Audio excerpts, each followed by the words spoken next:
Wawancara London Real TV dengan Dr. Rashid Butar adalah seorang dokter osteopati Amerika, ahli teori konspirasi. Reporter London Real TV menanyakan kepada Dr. Rashid Butar, "Saya melihat orang-orang di London dan saya pikir ini gila. Saya melihat orang-orang menunggu di luar. Mereka menjaga jarak sampai 9 feet, bukan 6 feet. Ini terlihat konyol dan terasa konyol." Kemudian Dr. Rashid Butar menjawab, "Oke, dari sudut pandang faktual dan sains, maka ini sangat konyol. Dan dari sudut pandang sains, ini tidak ada dasar sama sekali. Karena jika virus ini dapat berpindah sejauh 6,9 atau 13 feet. Ebola, TBC, dan cacar, itu saja. Selain itu tidak ada yang bisa berpindah dari udara. Dan ini adalah kebohongan besar. Siapapun yang mengatakan hal itu, mereka berbohong. Mereka tidak memiliki dasar belakang sains. Dan jika seorang ilmuwan yang mengatakan hal tersebut, sepertinya mereka sudah menjual jiwa mereka kepada iblis. Dan coba lacak kantong mereka, dari mana asal muasal uang mereka. Ini adalah kebohongan yang absolut." Yang kedua, seperti yang saya katakan, saya akan maju dan ada dokter-dokter lainnya. Saya memiliki lebih dari 380 dokter yang bergabung dengan kami dalam 2 minggu terakhir, dan mereka mengucapkan terima kasih. Saya bahkan tidak dapat memberitahumu berapa dokter, banyak dokter, benar-benar ratusan dokter yang merupakan teman saya, mengirim saya pesan, mengatakan kepada saya, "Terima kasih, saya berhutang budi kepadamu. Saya berhutang untuk profesi saya. Saya berdoa untukmu. Saya menempatkan dirimu di pikiranmu. Saya tidak tahu kamu dapat bantuan dari siapa, bla bla bla bla. Ini bukan masalah siapa yang membantu saya. Ini simple. Saya ingin anak-anak saya memiliki masa depan, dan mereka tidak akan diberi chip.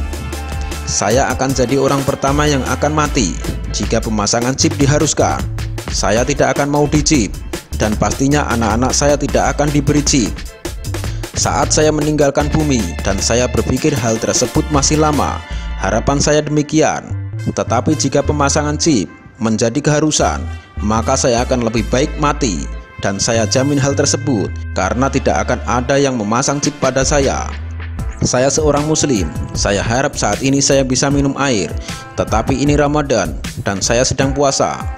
Ini sulit, mulut saya kering.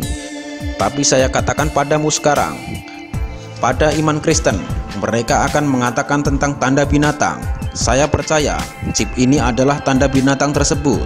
Saya yakin akan hal tersebut. Poinnya sangat simpel. Lihatlah siklus apa yang akan terjadi. Mereka akan melarang orang untuk bekerja jika tidak memasang chip. Dan kita bicara tentang social distancing, mulai dari hal yang kecil, tetapi semakin lama semakin besar. Tentang social distancing, ada ilmu sejak 15 tahun lalu. Militer sudah menggunakan teknologi ini. Mereka tidak bisa melacak tentara-tentara. Kalian sudah menyaksikan, seperti di film-film, mereka tidak bisa melihat pergerakan para tentara dengan lingkar akurasi 5 feet. Dan saat mereka melihat suatu operasi rahasia yang sedang berlangsung, satelit dapat melacak para tentara dan mereka selalu menjaga jarak. 2 alasannya. Yang pertama adalah jika salah satu menginjak ranjau atau serangan, hal ini tidak menghabisi seluruh unit, tidak menghabisi seluruh grup. Itu salah satu alasan untuk mereka menjaga jarak. Tetapi alasan lainnya adalah agar satelit dapat melacak pergerakan mereka, melihat apa yang sedang terjadi sekarang. Apakah ini mungkin? Ini sangat mungkin, dan bahkan lebih menyeramkan bagaimana kita bisa tahu bahwa chip yang akan mereka pasang itu dengan alibi untuk mengidentifikasi siapa yang sudah atau belum divaksinisasi. Di mana vaksinnya sendiri itu berbahaya. Tetapi chip itu memungkinkan satelit untuk dapat melacak keberadaan kita. Kita sedang bersama siapa, kemana kita pergi, berapa banyak uang yang kita punya, apa yang sedang kita katakan, apa yang sedang kita lakukan. Ini nyata, sehingga saya sangat menentang.